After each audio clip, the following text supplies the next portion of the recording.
and welcome back to Diamond Society. Now, in the last episode, of course, I just got started over here, and I've kind of laid out the outline of the front wall with its gate. This will be the front entrance, I do believe. I might expand it out just a little bit that way, but I kind of want it lined up with this offshoot of land, along with the water next to it and everything. I have to be very careful I don't fall in. But, and I've leveled out this some, about a third of it. I still have to do that part of the mountain and that part back there all the way to there. And then get rid of all this in the front here. So there's still quite a bit of leveling out, but I did make it slightly bit safer.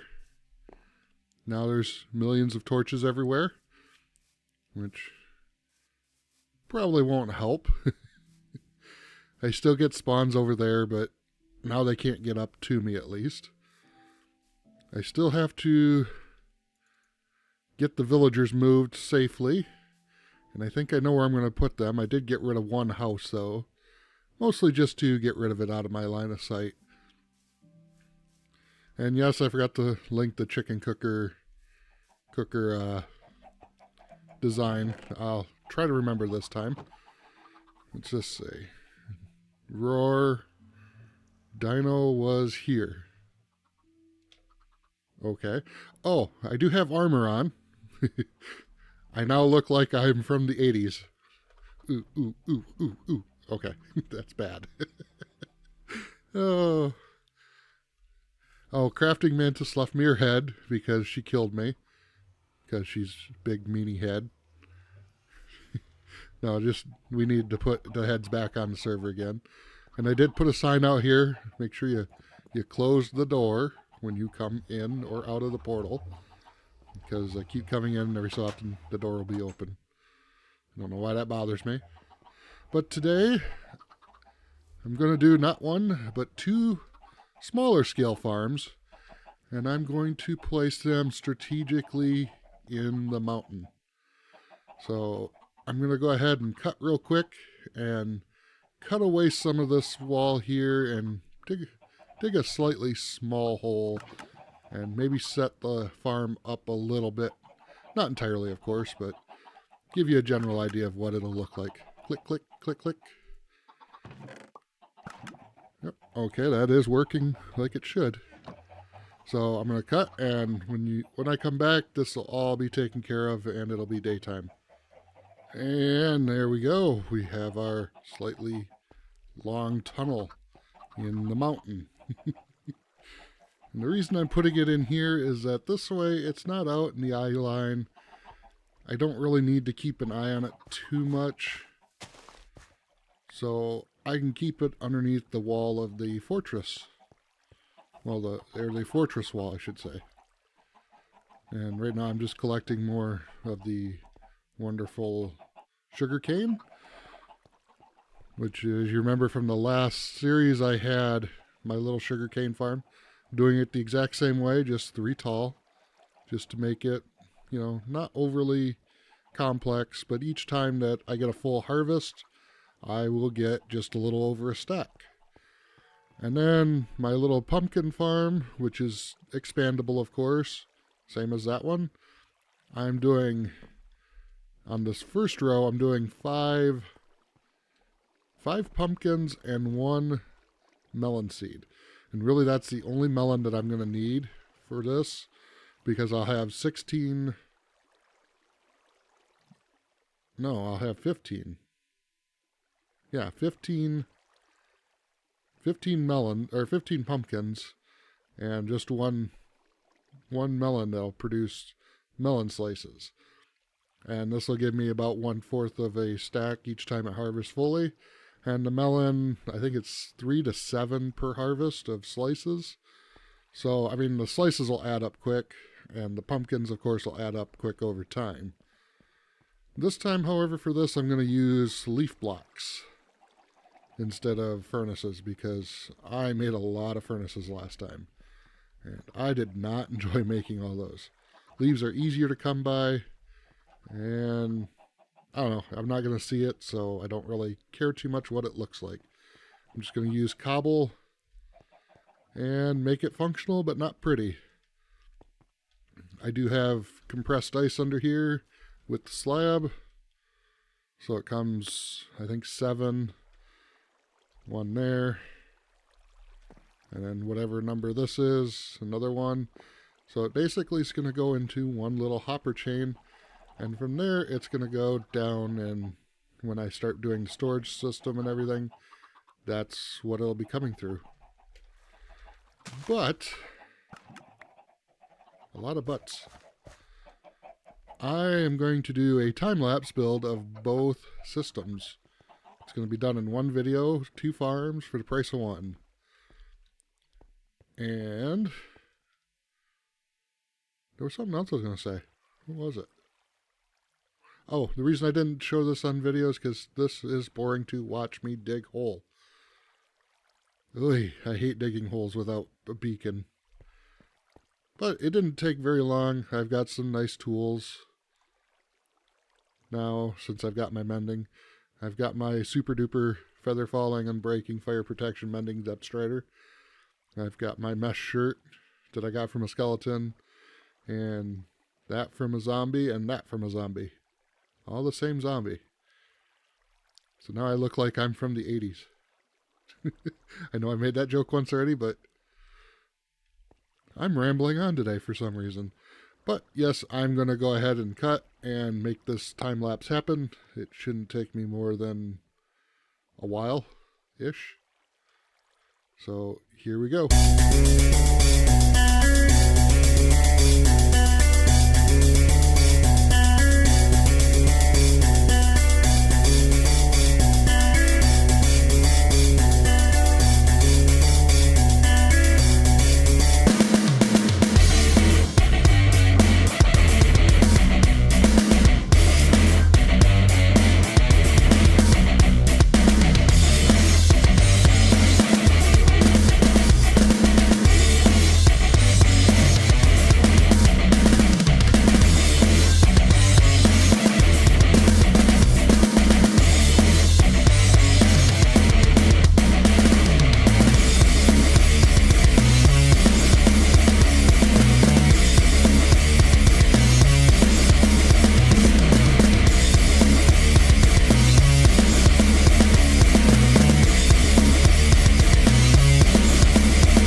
And just like that, I have a big cobblestone wall with just a little dinky window right here to look through.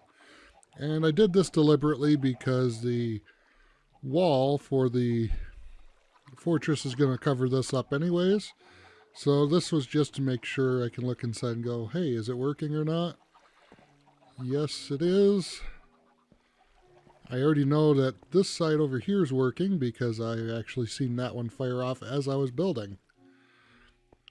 But basically what this circuit here does is it takes the output and gives you 5 delay here and only 3 here, which causes this dropper to fire a single block, a snowball for this instance, up into here, and the falling edge from this keeps this up just long enough so all these fire out once and then retract, and that's it. Then back here you have your standard little torch tower, which you should always light up your torch towers, so that way there's no lag from these torches as they blink. That's why this is so bright back here. Then back here on this side,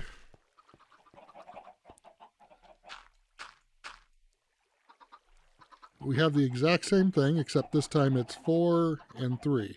Or excuse me, 8 and 3. And then just 1 on the repeater here. Now something I forgot to put down after I got done building it all up, I forgot to put down one comparator. This one comparator is what controls the torch tower. Which this torch tower needs torches. Torches there. And one right there. There. Probably excessive amount of torches. But I want to make sure that there's hardly any lag coming from this at all. And pretty much all of these fire off within about a second of each other. I don't need this dirty anymore. And the leaves are there, like I said before, mostly for the, what's the word I'm looking for? For the slime blocks. That's the word I wanted. So that way they don't stick to it.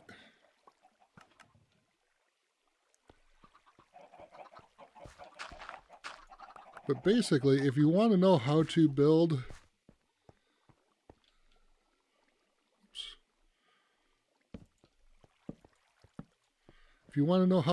this, I can do a tutorial on it. It's not really that hard to build though. I mean, you kind of look over top of it and it's just a few sticky pistons and blocks. Not overly complex. I'm going to drop torches back here as well. And one. Oh, no, don't need them up there.